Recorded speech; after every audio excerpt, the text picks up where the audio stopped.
Hello, hockey fans. Two more game ones in the books, and one series left to kick off tomorrow. But about tonight. Tonight saw the Bruins and the Lightning kick off their Eastern Conference semifinal series. Of course, this was the first playoff meeting between the two teams in 3 years, um, and that meeting saw Tampa Bay won.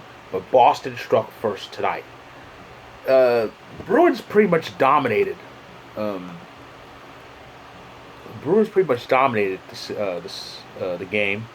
Uh, Tampa really couldn't solve Halak, and Boston was pretty much putting in goals one at a time. It didn't score a lot, but they scored enough. Tampa tried to kind of get back in it, but it just wasn't enough. And in the end, the Bruins ended up winning 3-2 and took game one. So, so the defending East champs have drawn first blood, and a close game one in that Eastern series was followed by a blowout and a shutout in game one of the other Western Conference semifinal. Um, Vegas and Vancouver. Vegas. It was all Vegas tonight. Vegas won 5-0 um, to take game one. And for Robin Leonard, congratulations to him. He stopped all 26 Vancouver shots to pick up his first career playoff shutout. So kudos, so good to him.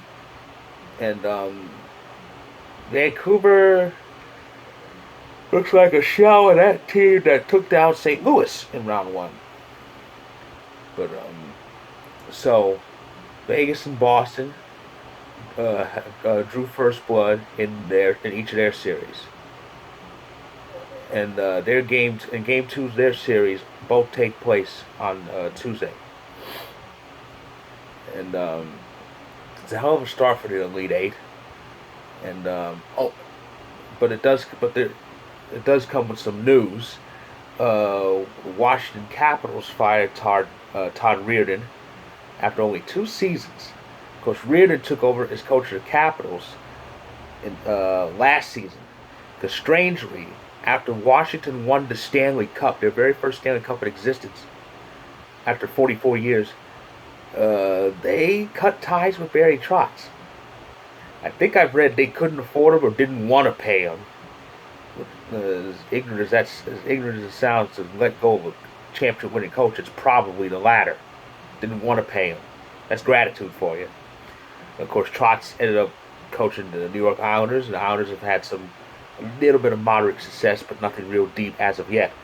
Of course, Reardon in 2 seasons, the Capitals made the playoffs both times, but never advanced. Of course, last year, Washington finished first in the Metro, but ended up being ousted by the Carolina Hurricanes in round one. Of course, the Canes went on to the Eastern Conference Final last year. And of course, this year, Washington was part of the Eastern Conference round robin, ended up finishing as the number 3 seed among the four teams, and only won one game in the opening round. I think they won a grand total of 2 games in this restart. And the one game they won in the series against the Islanders, that was game 4. They won that game to avoid getting swept. But yeah, so Washington was eliminated by the Islanders, Barry Trotz's new team. So their old coach beat them out, and just days after that elimination, Washington decided, well, Reardon, your services are no longer needed. So the Washington Capitals are looking for a coach. 2 years removed from winning the Cup, and they haven't advanced since then. And they got pretty much the same team that they had when they won. So that's troubling. That's trouble. I think literally the only differences are, literally two of the only differences play for the Avalanche now. Philip Grubauer, who was Holtby's backup, and Andrei Burakovsky, who's been doing wonders for the Avalanche. And speaking of the Avs, it's Eric Johnson. A whole bunch of NBA was on. Eric Johnson is pretty much questionable. Both he and Grubauer got hurt, though Johnson actually returned to the bench in game one, but didn't return to the ice. So he's kind of questionable. Grubauer's another story. He's listed as being out pretty much. What they say. He's gonna be out for game 2. That's for sure. They say maybe beyond that, but I hope it's not too long. Not that Francouz can't handle it. He's been pretty good for us this season, but you want to have all hands on deck, especially this deep in the playoffs. Um, Tomorrow will tell the tale. Tomorrow, the Islanders and Flyers start their series. Their game 1 is tomorrow, and that's followed by game 2 between Dallas and Colorado. The Avs try to get back in it and even this thing.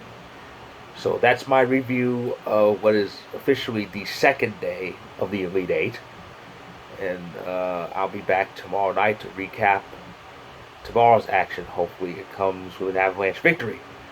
So with that, I say until tomorrow night, fellow puckheads.